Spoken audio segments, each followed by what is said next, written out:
வாங்க இன்னைக்கான டாபிக்குள்ள போலாம். ஸ்கூல் முடிஞ்சு எத்தனையோ வருஷம் ஆகிருக்கும். ஆனா திடீர்னு ஒரு நாள் ராத்திரி அந்த எக்ஸாம் ஃபீவர், அதாவது பரீட்சை ஜுரம் நம்மள பயமுறுத்தும் இல்லையா? அத பத்தி தான் நம்ம இன்னைக்கு டீப்பா அனலைஸ் பண்ண போறோம். இது நிஜமாவே நம்ம எல்லாரோட கதை தாங்க. கொஞ்சம் யோசிச்சு பாருங்க.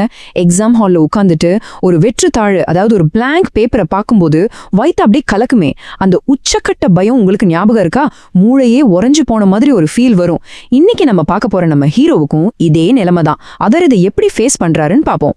டைம் என்னவோ கரெக்டா காலையில 10 மணி. அந்த ஃபைனல் பெல் சத்தம் கேட்ட உடனே ஸ்டூடெண்ட்ஸ் லைஃப்லயே ஒரு முக்கியமான மூமெண்ட் ஆரம்பிக்கிற மாதிரி ஒரு ஃபீல். பத்திரமாத்து தங்கம் மாதிரி பத்திரமாத்து பதட்டத்தோட நம்ம ஹீரோ அவரோட சீட்ல உட்கார்ந்திருக்காரு. அங்க நம்ம முன்னாடி இருக்கிற சவால் என்ன தெரியுமா? முழுசா 100 மார்க். ஆனா அந்த பேப்பர்ல வெறும் 5 கேள்விதான் இருக்கு. ஒரு கேள்விக்கு 20 மார்க். அதுவும் அந்த கொஸ்டின் பேப்பர் ஒரு பக்கம் மட்டும்தான் பிரிண்ட் ஆயிருக்கு. எந்த கேள்வியும் சாய்ஸ்ல விட முடியாத ஒரு பயங்கரமான பிரஷர் இது. இந்த மாதிரி டைம்ல நம்ம மைண்ட் ஆட்டோமேட்டிக்கா என்ன பண்ணோம்?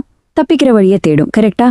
கண்களை இறுக்கமா மூடிட்டு உலகத்துல இருக்கிற எல்லா சாமியையும் கும்பிடுறது, முக்கியமா சரஸ்வதி நமஸ்துபியம்னு 3 தடவை மனசுக்குள்ள சொல்றது. இப்படி செஞ்சா மறந்து போனதெல்லாம் கண் முன்னாடி வந்துரும்னு ஒரு அதீத நம்பிக்கை.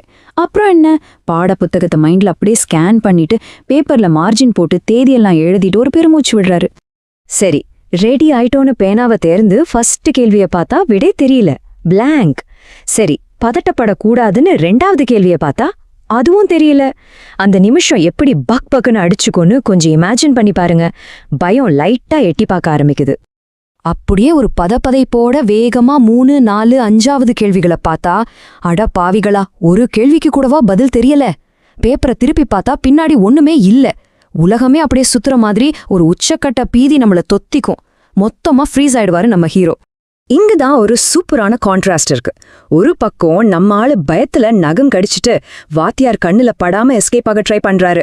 மைண்ட்ல சம்பந்தமே இல்லாம பாட்ஷா படத்துல வர்ற பில்டப் சீன்லாம் ஓடிட்டு இருக்கு. ஆனா பக்கத்து பெஞ்ச்ல பாத்தீங்கன்னா ஒருத்தன் வெறித்தனமா எழுதிட்டு இருப்பான். அவனுக்கு எல்லா பதிலும் அத்துப்படி போல. இத பாக்கும்போது நமக்கு இன்னும் பிபி எகுறோம்ல.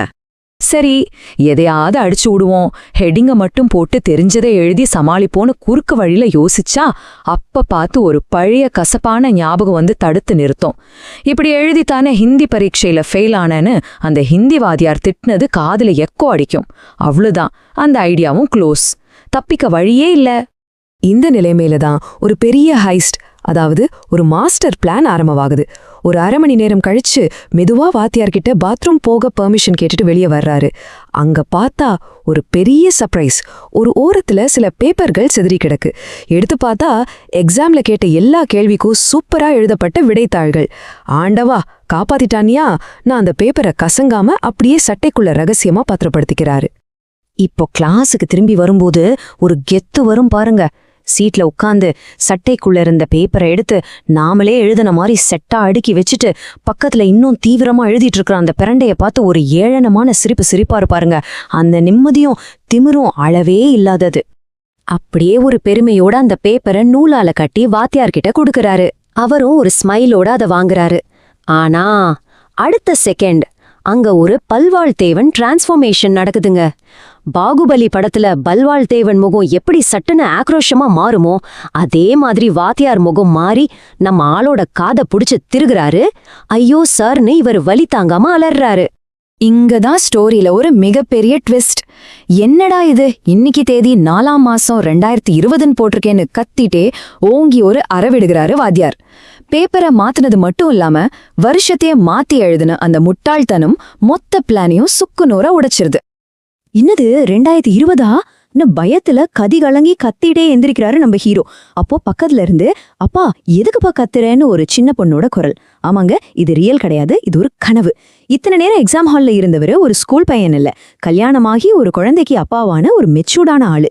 அவரை எழுப்பி விட்டது வாத்தியார் இல்ல, அவரோட சொந்த பொண்ணு. இதுல நாம நோட் பண்ண வேண்டிய முக்கியமான விஷயம் என்ன தெரியுமா? ஸ்கூல் முடிஞ்சு கிட்டத்தட்ட 15 வருஷத்துக்கு மேல ஆயிடுச்சு. ஆனா அந்த எக்ஸாம் பத்தின கனவு வந்தா நேத்து நடந்த மாதிரி எவ்வளோ தத்ரூபமா அவ்வளோ பயமா இருக்கு பாத்தீங்களா? அந்த எக்ஸ்ட்ரீம் ப்ரெஷரை நம்ம மூளை ஒரு பெரிய வடுவா அப்படியே ஆழமா பதிச்சு வச்சிருக்கு. இப்போ கடைசியா இந்த ஒரு கேள்வியோட இதை நம்ம முடிச்சுக்கலாம். ஸ்கூல் பெல் அடிச்சு எத்தனையோ வருஷம் ஆன பிறகும் நம்ம மூளையே அந்த எக்ஸாம் பதற்றத்தை, அந்த பயத்தை இன்னும் இவ்ளோ ஸ்ட்ராங்கா புடிச்சு வச்சிருக்கு. எக்ஸாம் அப்படிங்கிறது வெறும் மார்க் வாங்குற விஷயம் மட்டும் அல்ல, அது நம்ம ஆழ் மனசுல எவ்வளோ பெரிய சைக்கலாஜிக்கல் இம்பாக்ட் கிரியேட் பண்ணியிருக்குன்னு இதிலிருந்தே தெரியுது. இன்னைக்கு ராத்திரி தூங்கும்போது கொஞ்சம் யோசிச்சு பாருங்க, உங்களுக்கும் இதே மாதிரி எப்பவாவது கனவு வந்திருக்கா? ஓகே, இதே மாதிரி இன்னொரு சுவாரஸ்யமான அனாலிசிஸோட உங்களை மீட் பண்றேன்.